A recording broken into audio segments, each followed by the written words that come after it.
प्राचीन काल में दक्षिण दिशा में एक राज्य था। वहां देवी सिंह नामक एक राजा राज्य करता था। उसका एक ही पुत्र था। उसके पेट में एक सर्प ने निवास स्थान बना रखा था। उस सर्प के कारण वो दिन प्रतिदिन दुर्बल होता जा रहा था। अनेक वैद्यों की चिकित्सा से निराश होकर राजा ने जब हार मान ली तो राजकुमार भी निराश होकर एक दिन चुपचाप विदेश चला गया। वो एक अपरिचित देश में भिक्षाटन करके अपना पेट भरता और एक देवालय में जाकर सो जाता था। उस देश का राजा देवदत्त 2 कन्याओं का पिता था। दोनों अद्वितीय रूपसी एवं शालीन युवतियां थीं। प्रतिदिन प्रातःकाल दोनों अपने पिता के चरण स्पर्श करती थीं। बड़ी राजकुमारी सलोनी प्रणाम के पश्चात कहती, महाराज की जय हो। मैं आपकी आभारी हूँ क्योंकि आपकी कृपा से मुझे संसार के सभी सुख प्राप्त होते हैं। किंतु छोटी राजकुमारी दामिनी सदा चरण स्पर्श के समय चुप रहा करती थी। एक दिन देवदत्त ने दामिनी से पूछा, बेटी, तू प्रणाम करते समय सदा चुप क्यों रहती है? पिताजी, मैं उस ईश्वर को मन ही मन धन्यवाद देती हूँ जिसकी कृपा से आप राजा हैं और मैं राजकुमारी, वरना इस संसार में हम भी कहीं मजदूरी कर रहे होते। ये सुनते ही देवदत्त क्रोध से बोला, यह राज्य हमने ईश्वर की कृपा से नहीं, अपनी योग्यता से प्राप्त किया है। इसको बनाए रखने में मेरा पुरुषार्थ कार्य कर रहा है, ईश्वर की कृपा नहीं।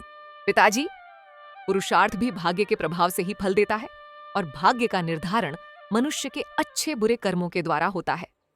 ईश्वर की कृपा न हो तो पुरुषार्थ भी निष्फल हो जाता है।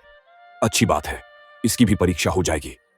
इस कटुभाषिणी कन्या का विवाह किसी भिखारी से कर दो ताकि इसके कथन की परीक्षा हो सके। राज्य कर्मचारियों ने राजा की आज्ञा से दामिनी के लिए किसी भिक्षुक की खोज प्रारंभ कर दी। एक दिन उन्होंने उस भिक्षुक राजकुमार को पकड़ लिया और राज दरबार में ले गए। राजा ने उसी से दामिनी का विवाह तय कर दिया। यह देखकर सलोनी ने उपहास उड़ाते हुए कहा, व्यर्थ की बातें करके तुमने पिताश्री को क्रोधित कर दिया। अब भी समय है, तू उनसे क्षमा मांग ले।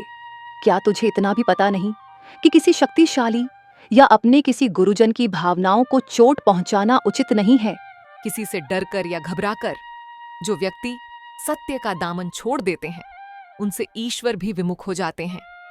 गुरुजनों के प्रति श्रद्धा और विनम्रता का अर्थ यह नहीं है कि उनके अहंकार, उनकी अज्ञानता और उनके अविवेक का भी समर्थन किया जाए। मेरे भाग्य में यदि भीख मांगना ही लिखा है तो उसे कौन रोक सकता है? दामिनी का विवाह उसी भिक्षुक राजकुमार से हो गया।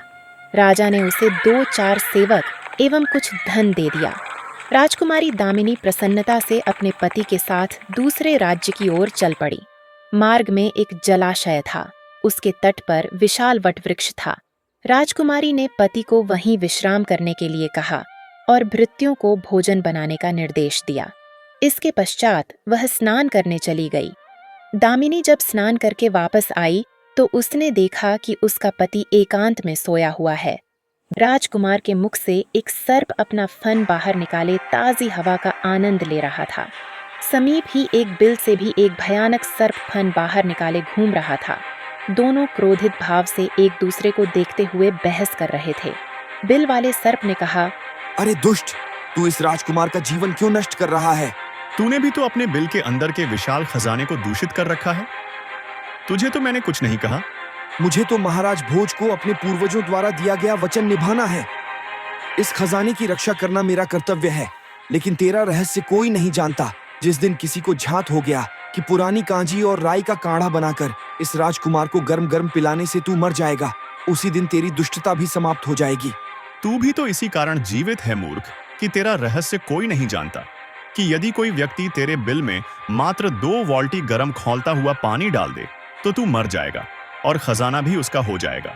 राजकन्या ये जानकर विस्मित हो उठी कि उसका पति किसी देश का राजकुमार है।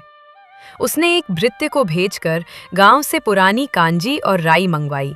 फिर उसका काढ़ा बनाकर राजकुमार को पिला दिया। इसके पश्चात उसने बड़े टोकने में पानी गर्म करके उस बिल में डाल दिया। दोनों सर्त तड़पते हुए बाहर निकले और मर गए।